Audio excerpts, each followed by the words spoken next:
विमान उड्डाणादरम्यान पायलट झोपला. जय पवारांकडून व्हीएसआर मालकाचा व्हिडिओ शेअर. व्हीएसआर कंपनीची सर्व विमानं ग्राउंड करण्यासह रोहित सिंग यांच्या अटकेची केली मागणी. आमदार रोहित पवारांची आज होणारी पत्रकार परिषद पुढे ढकलली. 5 तारखेला रोहित पवारांची पत्रकार परिषद होणार. अजित पवारांच्या विमान अपघाताबाबत रोहित पवार नक्की काय पुरावे देणार याकडे सर्वांचं लक्ष. पुणे जिल्हा परिषद अध्यक्ष आणि उपअध्यक्षपदाची निवडणूक 18 मार्चला तर पंचायत समितीच्या सभापती आणि उपसभापतींची निवडणूक 9 मार्चला होणार. पुणे जिल्हा प्रशासनाची माहिती.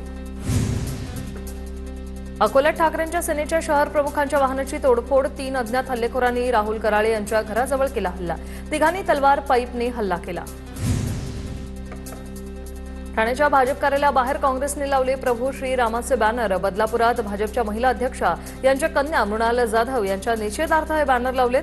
काँग्रेस सरचिटणीस सागर लबडे यांनी बॅनर लावत निषेध नोंदवलाय.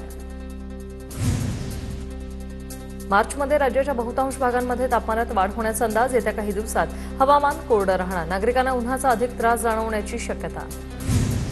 महामार्गावरील वाहतूक कोंडीची त्वरित माहिती मिळणार. धोकादायक पदार्थांच्या वाहतुकीची आदर्श कार्यपद्धती तयार करणार. वाहनधारकांना त्वरित एसएमएसद्वारे माहिती देणारी यंत्रणा विकसित करण्याचे आदेश.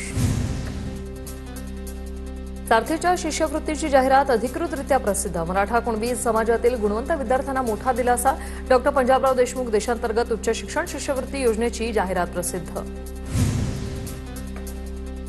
आदित्य ठाकरेंचा वरळी कोळीवाड्यातील होळी उत्सवामध्ये सहभाग. होळीत भाग घेत आदित्य ठाकरे यांचा कोळी गीतांच्या तालावर ते थिरकले. दरवर्षीप्रमाणे आदित्य ठाकरेंची वरळीतील होळीला उपस्थिती.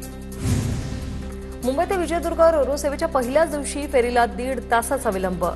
एकीकडे भरमसाठ तिकीट दर आणि महागड्या खानपानामुळे प्रवाशांचा हिरमोड. तिकीट दर कमी करण्याची मागणी.